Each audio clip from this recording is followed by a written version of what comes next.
Damian Priest NXT Origins: The Untold Story of WWE's Archer of Infamy. WWE is selling you a lie about Damian Priest's origins, and I am furious that they are erasing 15 years of independent wrestling history to pretend he was made in NXT. The man you know as the former World Heavyweight Champion Mr. Money in the Bank and Judgment Day enforcer spent over a decade grinding in Armories, VFW halls and bingo parlors as Punishment Martinez before WWE even knew his name. And here's what has me absolutely enraged: when Damian Priest signed with WWE in October 2018, he was already a finished product, a former Raw World Television Champion who main event shows in Japan against Hiroki Goto for the Never Openweight Championship, yet WWE tried to rebrand him as a developmental talent and kept him in NXT for 3 years when he should have been on the main roster from day one. If you think Damian Priest is a WWE creation, or if you know the truth about his legendary independent career, drop your take in the comments right now, because what I'm about to expose will show you why Damian Priest's NXT story is both triumphant and tragic. Chapter 1: The Birth of Punishment Martinez, 2004 to 2018.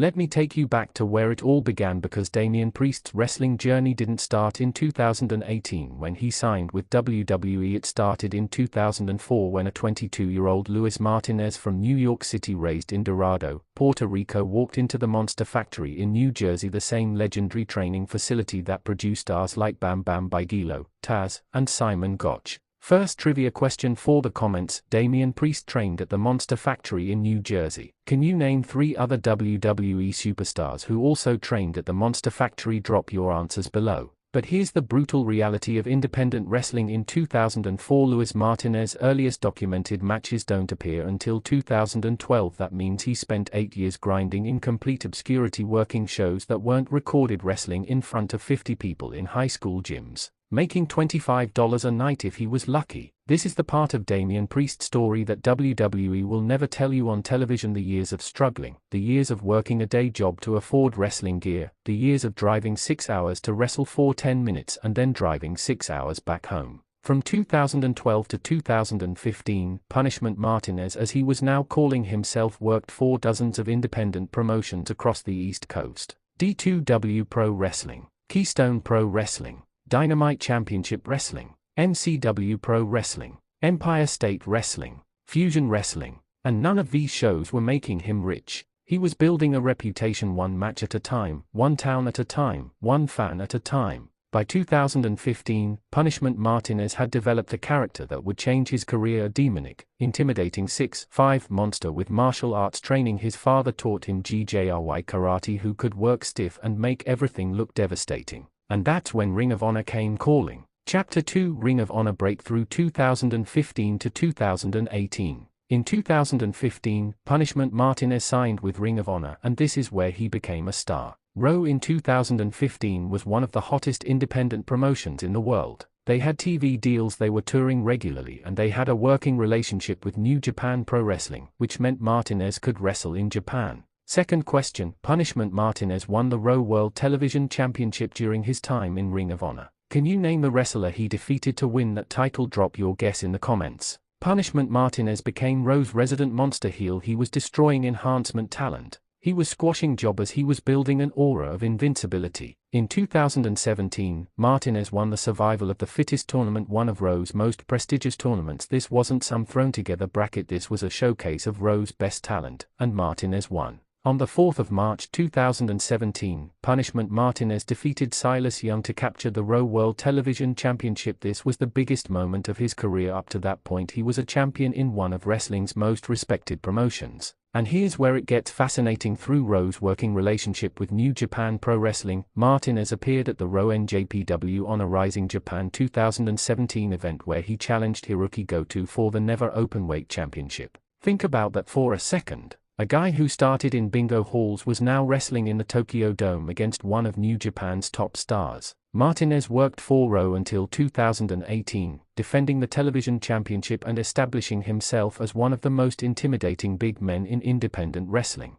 And that's when WWE came calling. Chapter 3: WWE signs Punishment Martinez, October 2018. On the 12th of October 2018, it was reported that Punishment Martinez had signed a contract with WWE. 6 days later, on the 18th of October 2018, he was formally introduced as part of NXT alongside other new Cenas. And here's where WWE made their first mistake. Instead of immediately pushing Martinez as a ready-made monster, they stuck him in NXT developmental like he was a rookie who'd never worked a match before. Third trivia question: Punishment Martinez made his NXT debut on the 28th of November 2018, losing to which WWE superstar? Named the opponent and the city where the match took place on the 28th of November 2018, at an NXT TV taping in Winter Park, Florida. Punishment Martinez made his debut as a heel, losing to Matt Riddle. And right there, in that first match, you can see WWE's creative philosophy. They brought in a guy who was a champion in Ring of Honor and had him lose in his debut to put over someone else. Now, to be fair, Matt Riddle was being positioned as NXT's next big star, and losing to Riddle wasn't necessarily burial. But it set the tone for how WWE would book Martinez over the next several months. From November 2018 through May 2019, Punishment Martinez wrestled sporadically on NXT house shows and dark matches, working with guys like Raul Mendoza, Jordan Myles, Isaiah Scott, Mansoor, and Tyler Breeze. He was treading water. WWE signed him in October 2018, and by April 2019, 6 months later, he still hadn't established any meaningful character or storyline. And that's when WWE decided to repackage him. Chapter 4: The Birth of Damian Priest. June 2019. On the 15th of April 2019, it was reported that WWE was repackaging Punishment Martinez with a new ring name, Damian Priest. And on the 5th of June 2019, vignettes began airing on NXT dark, gothic, mysterious videos introducing this new character. The vignettes positioned Damian Priest as a nightclub bouncer by night, a demon-possessed warrior by also night, someone who enjoyed punishment, keeping that part of his old name's meaning, a mysterious, dangerous figure you didn't want to cross. Fourth question: Damian Priest made his in-ring debut under the new character on the 19th of June 2019. Who was his opponent in that debut match? Answer in the comments. On the 19th of June 2019, Damian Priest made his official in-ring debut, defeating Raul Mendoza, who would later become Cruz del Toro of Legado del Fantasma. And this is where things started clicking. Priest's presentation was instantly better than Punishment Martinez's. The entrance, the music, the character work, everything felt more polished and more WWE ready. On the 24th of July 2019, Damian Priest defeated Keith Lee, and this was huge. Keith Lee was one of NXT's top stars, and Priest beating him clean established instant credibility. Throughout the summer and fall of 2019, Priest racked up wins on NXT live events and house shows against Jordan Myles, Raul Mendoza, Isaiah Scott, Swerve Strickland, Mansoor, Tyler Breeze, Pete Dunne, Angel Garza, Kona Reeves. He was being protected, he was winning consistently, and the crowds were starting to respond. Chapter 5: The Pete Dunne and Killian Dain Feud. October-November 2019. On the 2nd of October 2019 episode of NXT, Damian Priest started a feud with Pete Dunne and Killian Dain. This was Priest's first real storyline on NXT television. Up until this point, he'd been winning matches but without any narrative purpose. Now he had direction. The feud built toward a triple threat match at NXT TakeOver War Games on the 23rd of November 2019, with the winner becoming one contender for the NXT Championship. And this is where we see WWE's pattern with Priest. He was in a high-profile match at a TakeOver event, but he lost. Pete Dunne won the match, and Priest was positioned as not quite ready for the main event. Fifth question: At Survivor Series 2019, Damian Priest competed in a 5-on-5-on-5 match representing Team NXT. Which WWE legend eliminated Priest in that match?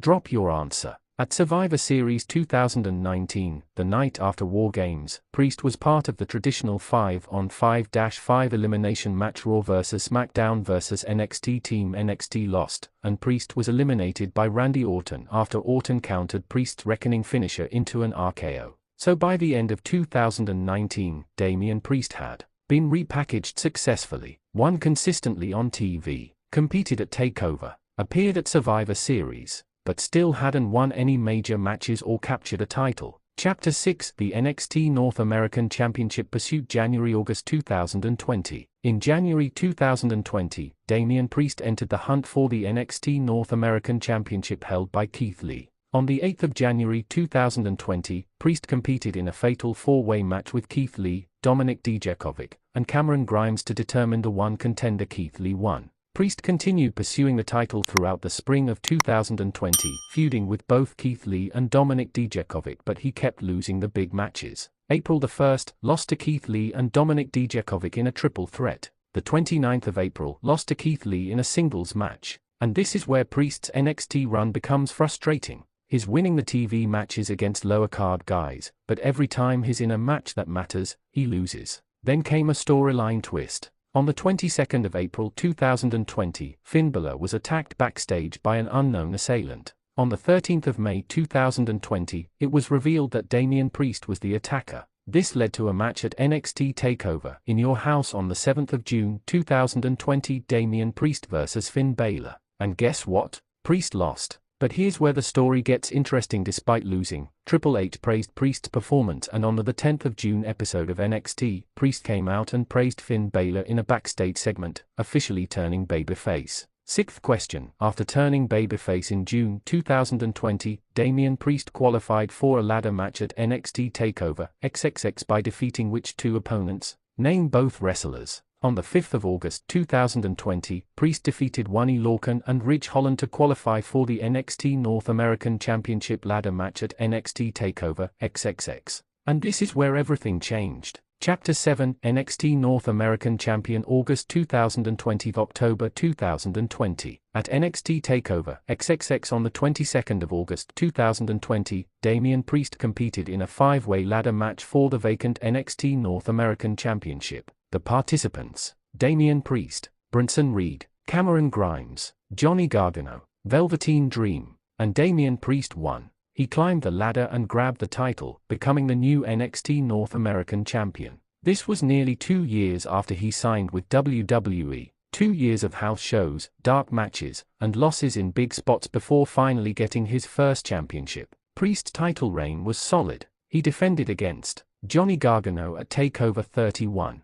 Dexter Lumis, Timothy Thatcher, but on the 28th of October 2020, at NXT Halloween Havoc, Priest lost the North American Championship back to Johnny Gargano in a rematch. His reign lasted 67 days, respectable but not legendary. Chapter 8, the final NXT run November 2020 January 2021. After losing the North American Championship, Priest remained in the title picture. At NXT TakeOver War Games 2020, Priest was in a triple threat match with Johnny Gargano and Leon Ruff for the North American Championship. But during the match, Priest was attacked by Austin Theory and his masked gang. This cost Priest the match. On the 9th of December 2020, Priest was set to get revenge on Austin Theory, but he was viciously attacked from behind by a returning Karrion Kross. This led to Priest's final NXT match at New Year's Eve on the 6th of January 2021, Damian Priest vs Karrion Kross. Priest lost, and that was the end of his NXT run.